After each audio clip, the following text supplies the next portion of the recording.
Ever since I was a little girl, I had always been terrified of being home alone. It didn't matter how old I got, the fear of being alone in my own house still lingered in the back of my mind. It was a fear that I just couldn't seem to shake off, no matter how hard I tried.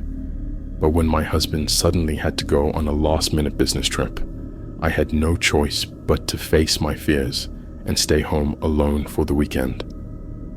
At first, I tried to stay positive and busy myself with different tasks.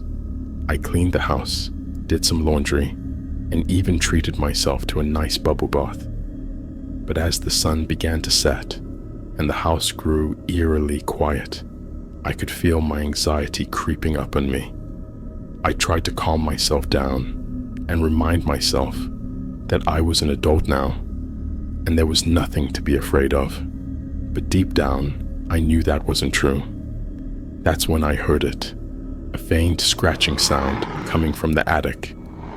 I tried to brush it off as just the wind, but then the scratching turned into a loud tapping. My heart began to race as I realized I wasn't alone in the house. I grabbed a kitchen knife from the counter, my hands trembling as I made my way up to the attic. As I reached the door to the attic, the tapping grew louder and more frantic. I slowly pushed open the door, my heart beating out of my chest. What I saw inside made me freeze in terror. Standing in the middle of the room was a figure of a person, and I'm saying that because at that moment I couldn't believe what I was seeing with my eyes. It was my childhood imaginary friend, Mr. Jinx, with long tangled hair and a twisted grin on his face.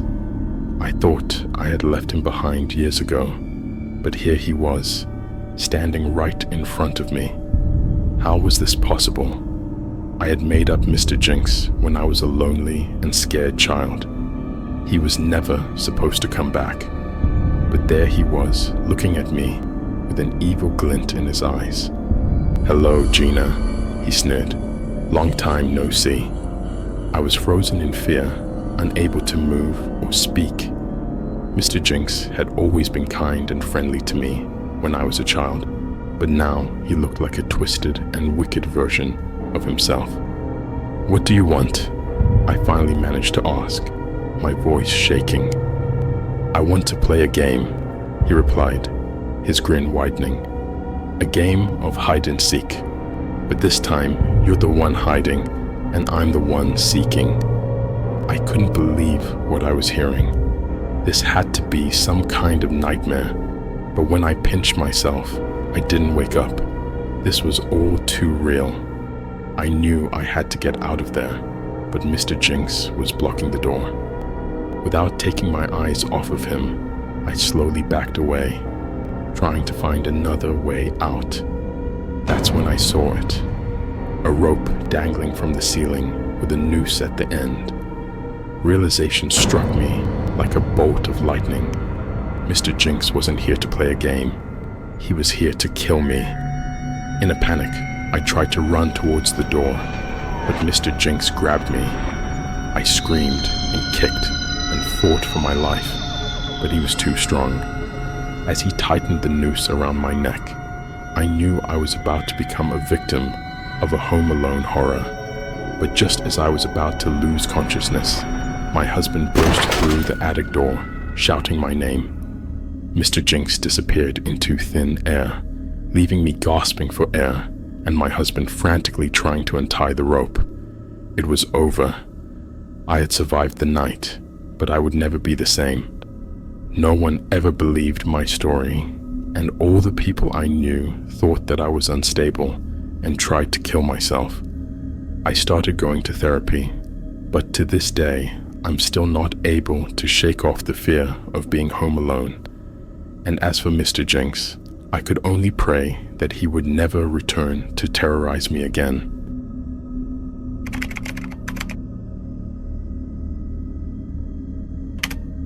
My name is Lucy, and I am a teenage girl living in an old household on the outskirts of Edinburgh. I lived with my parents, but they had left for a trip, and I was left alone at home. It was one of the coldest winters to hit Scotland, and a snowstorm was raging outside. As I sat by the window, I heard creaking noises. The house we lived in was pretty old, so it was creaking all the time. I wasn't scared of being by myself, since I never believed in ghosts or supernatural beings. I always thought they were just stories used to scare people, but that all changed that night. My parents had left me with a list of instructions. Lock the doors, don't answer the phone, and whatever I did, don't go into the basement.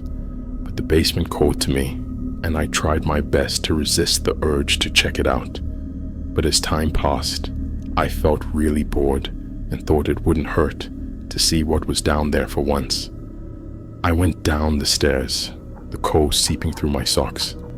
The light bulb flickered, casting shadows on the damp walls. The air smelled of decay, of forgotten things. I reached for the pull chain, and the bulb shattered, plunging me into darkness. I felt my way along the wall, my fingers brushing against something sticky. Cobwebs clung to my face, and I shuddered. Then my hand touched something else, a rough wooden door. It was unlocked. I pushed it open, and the stench hit me like a punch to the gut. The room beyond was small, barely more than a closet, but what it held was monstrous. A cracked mirror hung on one wall, its surface warped and twisted. I stared into it, and my reflection grinned back at me, teeth too sharp, eyes too hungry.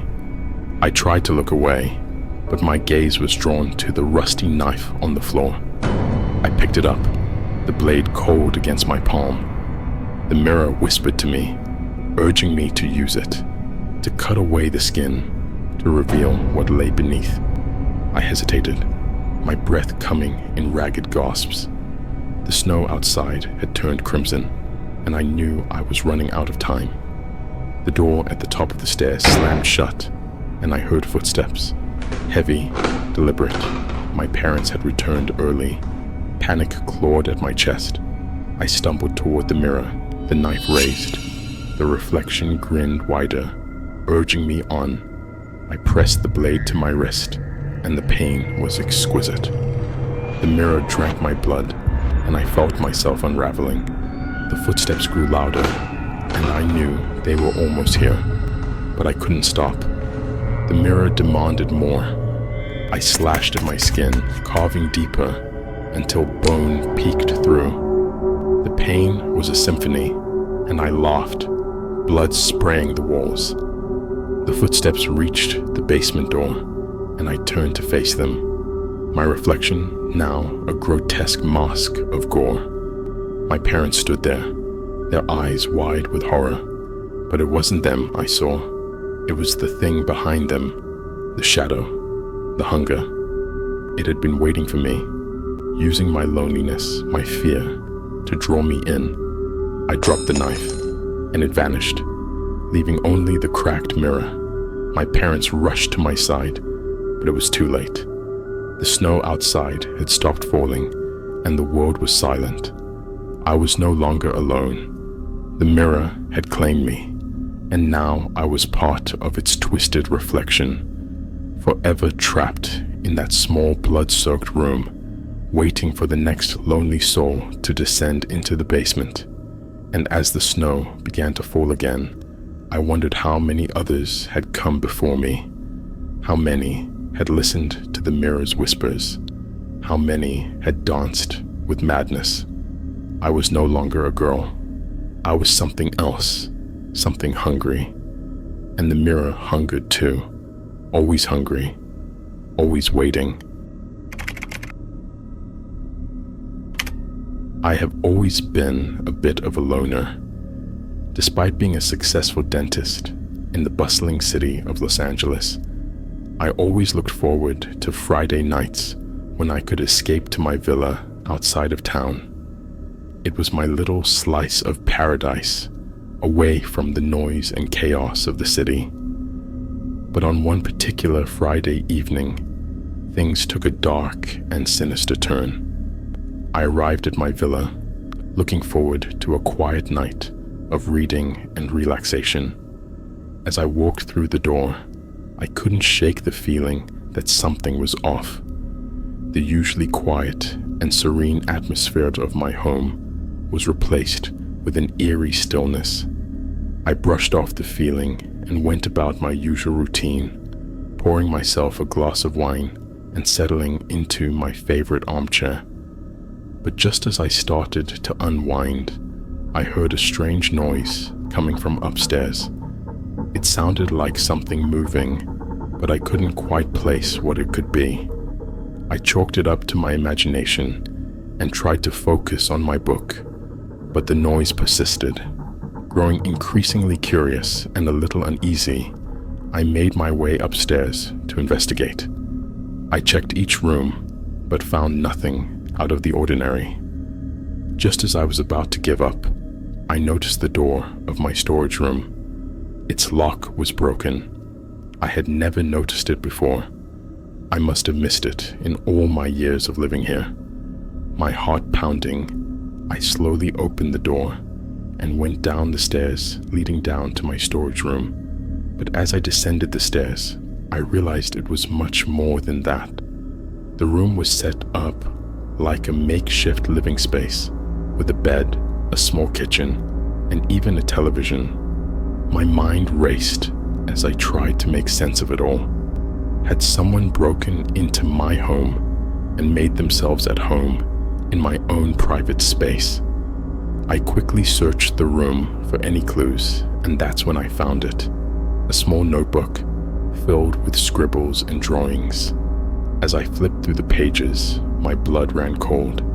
The drawings were of me in various settings around my home. Some were labeled with dates and times, and it hit me like a ton of bricks. Someone had been living here, and they had been watching me this entire time. Panicked and terrified, I ran back upstairs and grabbed my phone, ready to call the police.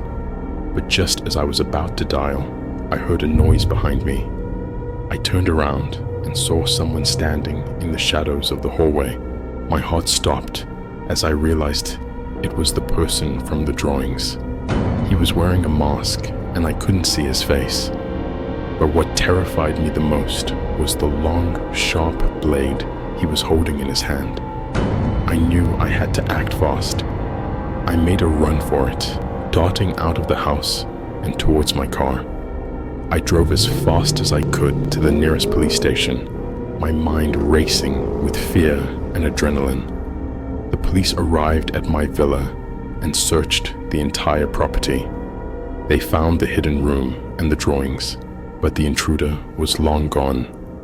They never caught the person, and to this day, I still have nightmares about that evening.